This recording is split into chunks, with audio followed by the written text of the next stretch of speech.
Welcome to the Choosing Happiness podcast with me, your host, Rudrani Devi, the Happiness Lady. In these conversations, we will be discussing an uncommon way to find joy in your life with weekly special guests. Did you know you could choose your happy? Won't you come and play and discover how these magical tools could work for you? Let's do this! Today, my fabulous guest, and I totally adore this lady, Paula, and I don't want to mispronounce your last name, Peralta? I did it wrong, didn't I? Peralta. Yeah, Peralta. You did great. You did it with a little flair. Oh, which is so on brand for you, Ronnie. So there you go. Winning. Yeah, why would I go changing to try to please me? Anyway. Thank you so much for being my guest today, Miss Paula. Would you tell our listeners a little bit about who you are, who you be, what you do, the things? Yeah. Cool. Hey, everyone. My name's Paula Peralta. I am currently living in Los Angeles, California. I've been here for about 15 years, and I am a hairdresser by trade. I am a facilitator of access consciousness, and I am an energy and mindset expert. And yeah, my whole thing is really facilitating people to create a life that they don't need a vacation from. So it's like, what if every day could be a vacation? And you're talking about choosing happiness, and whenever are people happier than when they're on vacation? So what if that could be every day of your life? True story. Gosh, I love the way you put that, because people say, what is it you do for a living? And then I tell them my job, because we're both access certified facilitators. And then I have to follow up with, but it doesn't really feel like a job, because I really love it. It really makes me happy to facilitate and be facilitated and all the things. So I love that you put it that way. I'm gonna have to use that. I like to people to where they're always on, right? To where they always feel like they're on vacation. Well, wow. They're creating a life. Actually, you're creating a life you don't need a vacation from, because vacation, you're vacating your life, right? To go away, to check out, to turn off. And what if you actually could create a life that you didn't have to vacate? You could be happy and joyful and creating and doing business, whatever that looks like for you, no matter where you are in the world, whatever time of day it is, whatever the situations may be. What if you could still be creating your life? Mic drop. Yes, Paula, I have the props. I love it. I would expect nothing less. So for those of you listening, you'll have to go to the YouTube. I just did a little mic drop there. Oh my goddess, I love the way you put that. How long have you been in access consciousness anyway? I think probably it's been like maybe 5 years. Yeah, so I was introduced to it by my friend, who I actually own. I'm a hairdresser by trade, like I said, and I owned a salon with a woman, Sarah Donnelly, who you may know, or I don't know if she's been on a guest on here, but she'd be a great one. Yeah, amazing. So Sarah Donnelly and I owned a salon together, and when I came on to work with her, we were creating this business, and she was doing this thing called access consciousness. Of course, I didn't know what it was called at the time. I just saw her like flying to classes and using tools, and her life was changing and getting greater. And I kind of would start to see things and then ask questions. And she invited me to attend a taster in San Francisco with her brother, Dr. Dane here. Yes. And so I was like, co-founder of Access Consciousness, y'all. Yes, the co-founder of Access Consciousness. And so I had no idea what to expect. I didn't know what any of it was. So I walked into the class, and Dane was doing, he does his ESB sessions a lot of times in his tasters, and he actually called me up, and I had a session with him. Walked right in and just walked right up to the stage. I mean, he invited me up, and yeah, I mean, that was the end. You acknowledge the bold creator you are, that the co-creator of Access Consciousness pulls you up on stage for a taster. You guys, this is her first experience as a taster. It's a little taste, and then she gets pulled. Okay, so how was that? What was that like? It was really incredible. I mean, it's funny because in the moment, like a lot of what I remember is like, I just cried. Like I was crying most of it and trying to like get it under control. My eyelashes were coming off. It was like a whole thing. And I remember at one point, like trying to stop myself from crying and him leaning down and just being like, it's okay to cry. And then of course the waterworks continued. And it was interesting because I always tell people, I didn't feel anything in particular, I would say. Like there wasn't, like a release or, like, I don't know, whatever it is, like, the metaphysical mumbo jumbo that Right. often, You didn't perceive anything grandiose, but no. So I just was like, okay, cool. And it was not until after the taster, we were down, I remember all just sitting around with like Dane and Sarah and I and like a couple of other friends, and we were just, getting a drink at the bar. And I was asking him like, what is this thing? Like, what is that? What did you do? Like what? And, of course, like me being me, I didn't know that like, that wasn't, it's not something people normally ask, but I just start like digging and I'm like, well, what is that? Like, what are you doing? Like, and he just asked me like, well, what did you perceive? And I was like, it felt like you actually took, like you found like a crack and like ripped it open and like cleared out all the shit and like put in like some like sparkles and like happiness and like some other stuff.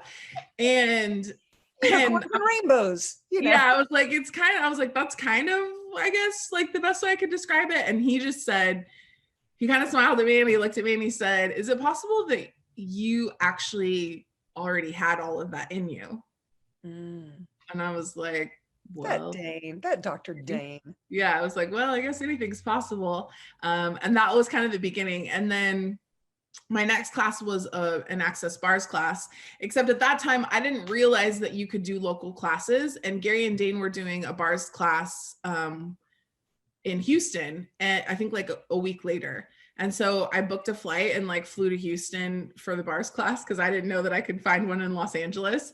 And it's funnily enough, so it was part of the Global Foundation, I think, as well. And so but I didn't know, like I just Bars thought, like, Day. That was the first. So it was like the bars day and then, it was the bars class and then foundation after that. But I at the time didn't even know that people were like staying for an additional class or whatever. I just like flew down to choose the bars class and then flew back home like in a day. So yeah, and then that was really just like the it was the start of all of it. Wow. Yeah. That's all she wrote. I know, it's kind of funny to tell that story because I'm like, oh, like that is crazy. Like I am different. Really different. And, on a dime, you get on a plane. Oh, I'll just take it from the guys. And for those of you that don't know, Gary Douglas is actually the founder of Access Consciousness. It is his fault that we are having this conversation to begin with. And he created this, I don't know, 30 years ago-ish. We're in 2021. It's June 17th for those of you living in the future. But it's quite amazing. I first was introduced to Access in 2003 because a friend of mine who is a performer, singer, songwriter here in Nashville, Tennessee, where I reside, had invited Gary to speak at his house. And at that time, Dane, I think, was just a student. And I didn't even leap then. I saw all the things. And then there was a woman there that ran bars. And so I channeled and we would trade. And that was my introduction to it because I really didn't know that even bars existed. It's just this, they were talking about all these things and making this really long clearing statement that sounded like it was like 15 minutes long, which isn't, now you can just say pod and pock and it's all she wrote. But for you, I mean, it's like, what a whirlwind.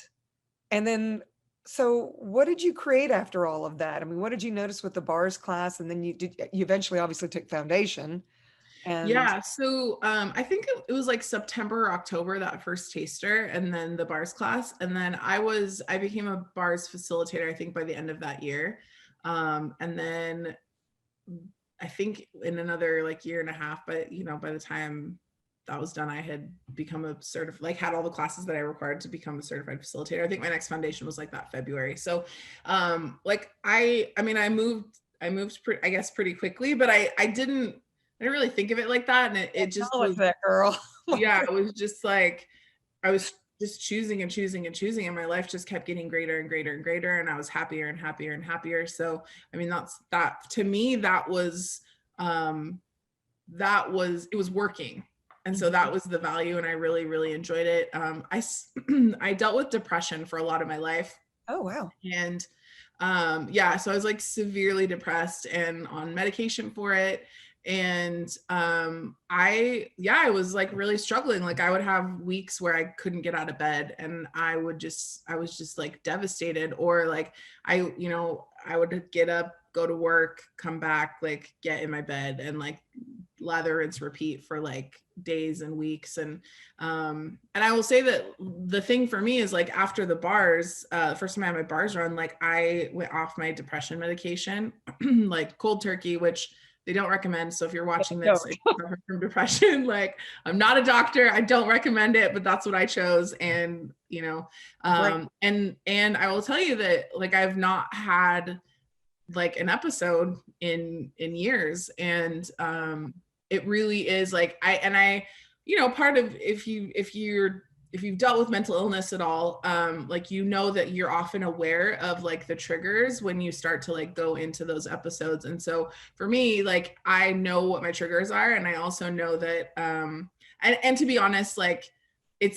now I view it in a very different way. But what I will say is that when I start to feel that like, or that crunch in my world, like I get my bars run, and it actually creates so much for me and so much space and ease. And I haven't had to take medication or really, like I said, had an episode since. So it's that in and of itself, like That's is miracle. it's all I needed. Yeah. I don't really Really need anything miracle. else after that. Yeah. I mean, I have a similar story somewhat. I had a tragic event happen in India where I almost lost my life. But I never went into PTSD. And I just racked it up as, okay, well, I've had these tools of access before then. And so perhaps that's the reason why I'm not, or maybe I'm just really different and all the things. And then interestingly enough, I talked to Gary and he said, well, get trifold sequencing systems run through your bars points. And you know what I realize, you guys, we haven't mentioned because if this is the first Get Happy podcast you've heard, the bars, 32 points on the head that when you touch them in different configurations can get rid of thoughts, feelings, and emotions that are, aren't congruent with you. Maybe there were stories you bought or sold, or who knows what they are. But it's like getting the best massage with their clothes on. And literally, I used to just fall asleep when I would get my bars run because I got them run every week there when I was first trading with this woman. But back to real time. I remember talking to Gary Douglas, and he said, get trifold sequencing systems run through your bars points, which is something that can really help with depression, PTSD, mental illness, all the things. And I'm thinking, but I don't have any symptoms. I don't know what he's talking about. But what happens is your body that loves you so much, people, it holds on to all that cellular memory. And when it gets relaxed enough to know that it can rear its ugly head or whatever you want to call it, it comes out. And for me, it was on the 10-year anniversary of the terrorist attacks in November. And all of a sudden, I just written my Get Happy or Choosing Happiness book, which is the reason for this podcast. And then I started having PTSD symptoms. And here I'd been in access for a while. But what had finally happened, Paula, from what I understand and having conversations with my body, is that I was always going, and I never gave myself an opportunity to allow those things to come to the surface. And I was taking migraine meds and Advil and birth control and all the things, and what I was doing, Gary had suggested I get a homeopath. I was getting off of all those things. And those are the things that actually suppress and all that stuff in the body. And then here the bars were releasing all that stuff. So all of a sudden I started having all these symptoms. But the cool part was, in using the tools of access, I managed to unwind all that stuff in a matter of 4 months, which that may sound like a long time, y'all, but there are people that have been living with mental illness and PTSD and depression for years of their lives and not been able to find an answer.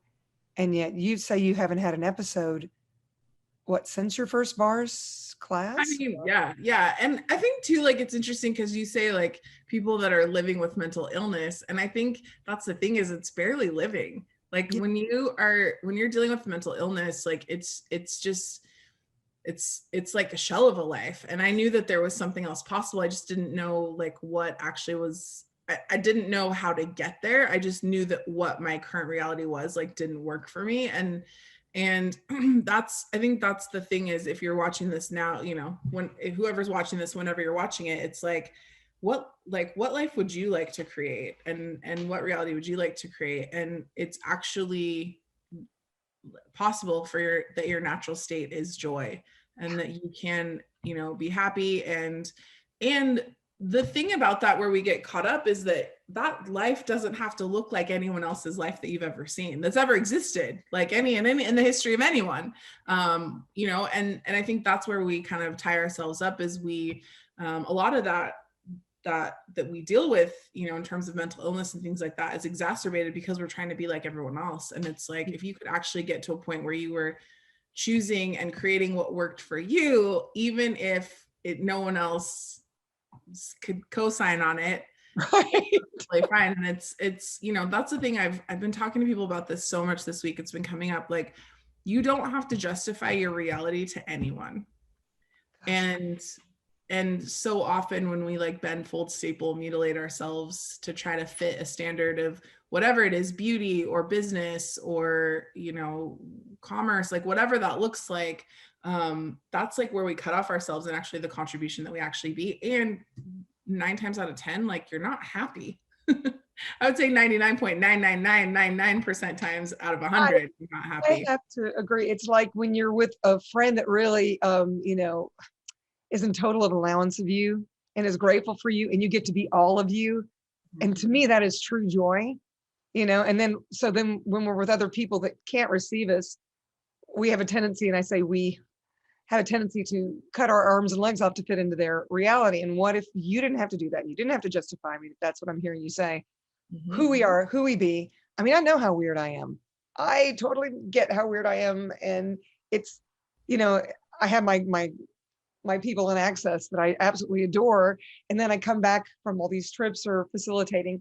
And not to say that I don't adore my family and all the other things. It's just that they look at me like I'm cuckoo for Cocoa Puffs. And they're right, in a way, because I'm not willing any longer to not be the greatness of me, to not fully be me, step into me 100%, lock, stock, and barrel, no apologies.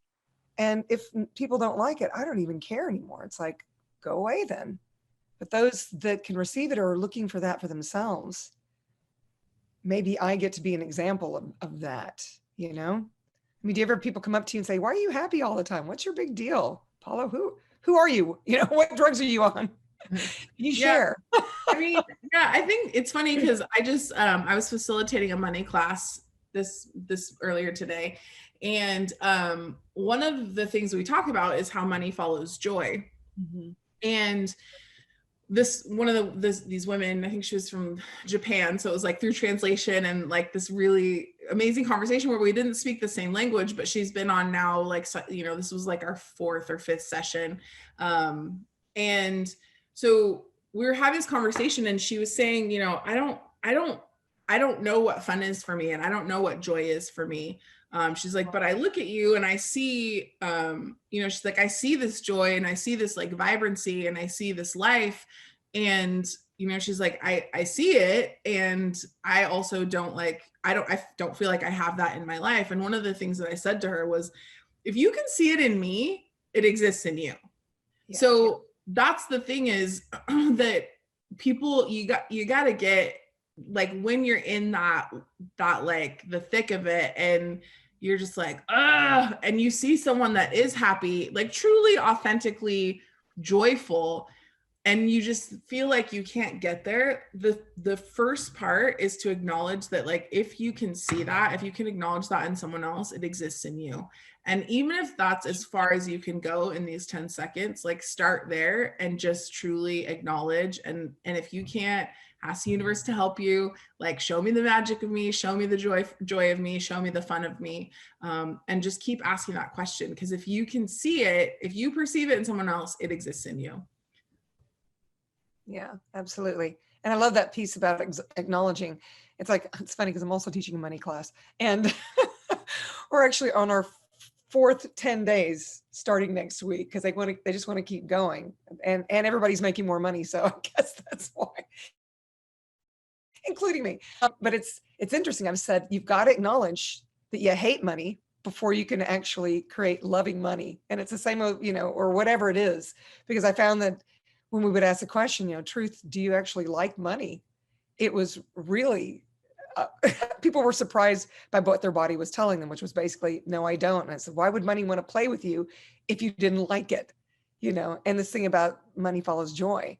I mean, I love that with The Joy of Business with Simone Milasas, another certified facilitator of access consciousness. And that was when I first heard her say that, I was like, what do you mean money follows joy? And of course she has the book Joy of Business. I think she's getting ready to teach a class as well. Brilliant woman, but it's true. Why wouldn't we have this thing where money to trees and it's the root of all evil and all this stuff? And I never knew this conversation was going to go.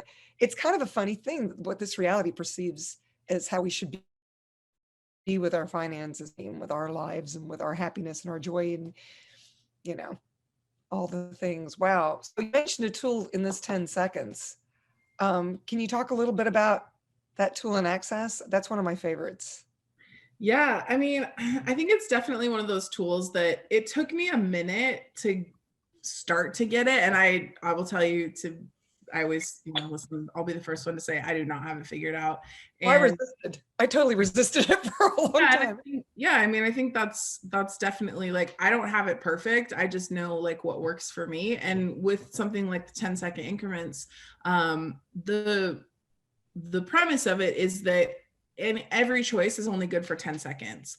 And for me, why that has become so like such a lifeline and so valuable for me is when you come from this space of like kind of that sense of wrongness, or you feel like you're just a fuck up, or you just can't get it right. You often then with that, it creates this this space where you're afraid to make a choice because you think that you're going to get it wrong, right? Like your core belief is that you get it wrong, you fuck things up, you're terrible, you're mean, you're awful.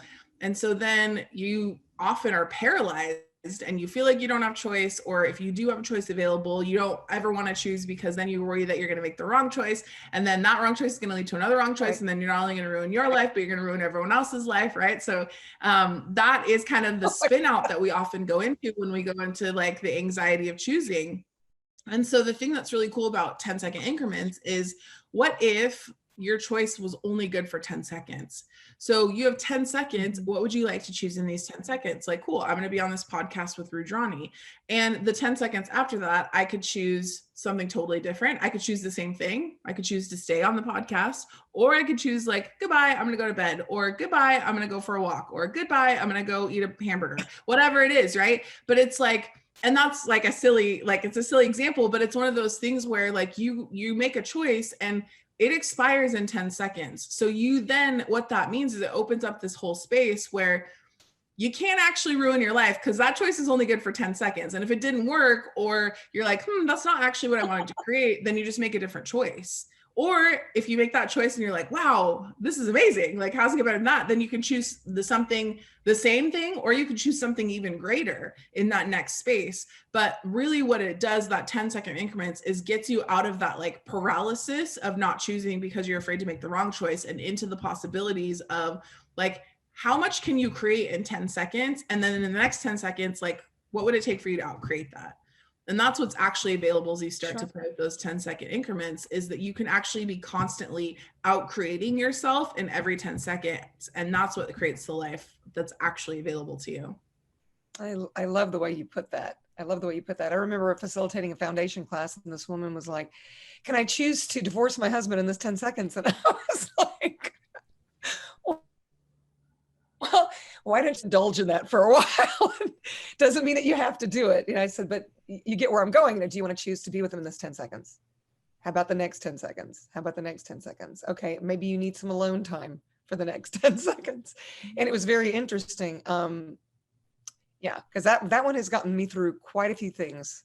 I can remember going to a party once that I really didn't want to go to. And I kept asking that question over and over again. And then I met someone that I ended up actually creating some youth down the road. Because I got that if I went to the party, it would create more for my life. I really didn't want to go. So I just kept saying, okay, I'm going to choose it in this 10 seconds.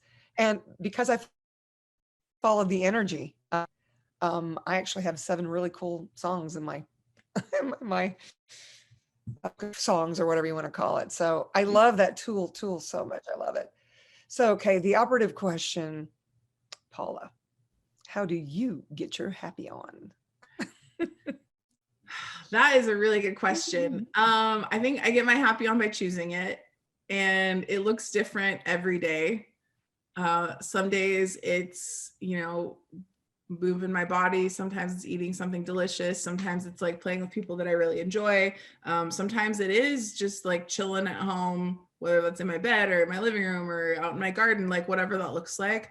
I think I get my happy on by choosing in 10-second increments, by choosing to create my life, and by choosing what works for me, and by being me and all of that. Like that, ultimately, the overarching choice there is that I just choose to be me. And like I said, I don't always get it right, and it's not always easy, but it is definitely a choice. And the more I choose that, the more space I have, and the more fun I have. The more I then give permission to other people to choose the same thing for themselves. So it just, yeah, like I think being happy, like we make it this complicated thing, or we make it so, we have to like reason away, like I'll be or put it on hold. I'll be happy when this one thing happens, or whatever that looks like. And it really is as simple as choosing it. And, I'll be honest, like when I was in the depths of depression, if anyone had said that to me, I would have just told them to fuck off. But like, the reality is that it actually is, it is a choice. And there are tools available that can create much more ease in getting to that choice, if that's what you'd actually like to create. So yeah, I love it. You should have promoted my book. You just said it perfectly. I got asked, well, why did you write this book? And I said, well, I got coined the happy lady, and I know there's a lot worse things you can be called. And I thought, I'm happy. I don't want to say because of tools. I was kind of a glass half full person before. It wasn't fully authentic. I realized how hard I was trying to be happy in certain circumstances growing up where it wasn't a happy childhood. Parts of it were, and lots of it weren't. And so I realized how different I was. And then when I found the tools of access, I went, wow, I can actually really I can 100% be me, and it be okay. And so I decided I wanted to write a book that would present some of the 10 keys of total freedom, which are they're not my tools in this book, and several other access tools that go along with that. And really, once I started using the tools and living the tools and becoming them, that's when the authentic me showed up, the authentic happy lady. Not to say I cry a lot. Don't get me wrong.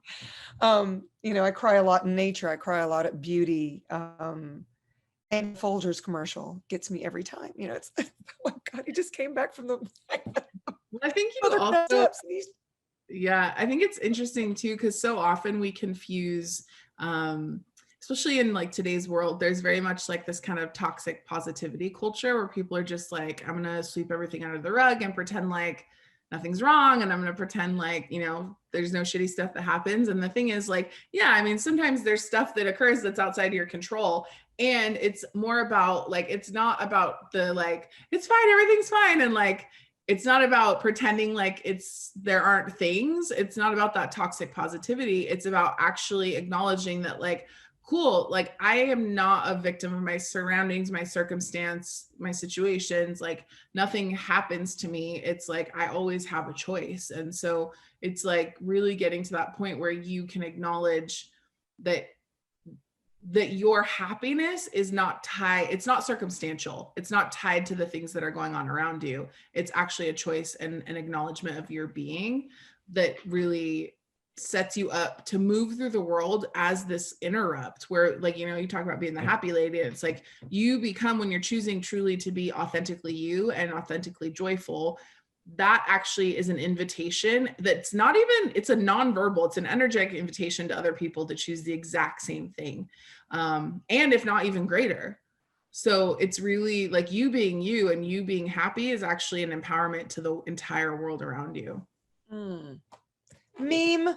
And getting back to the piece where you were talking about the lady, hey, if you can recognize it in me, if you can acknowledge it in me, then it's inside of you too, peeps. I love that. We should make a book of memes via Paula, because Dr. Dane here has a book of memes that his sister Sarah Grandinetti put together. And I think you could totally challenge him. I don't know.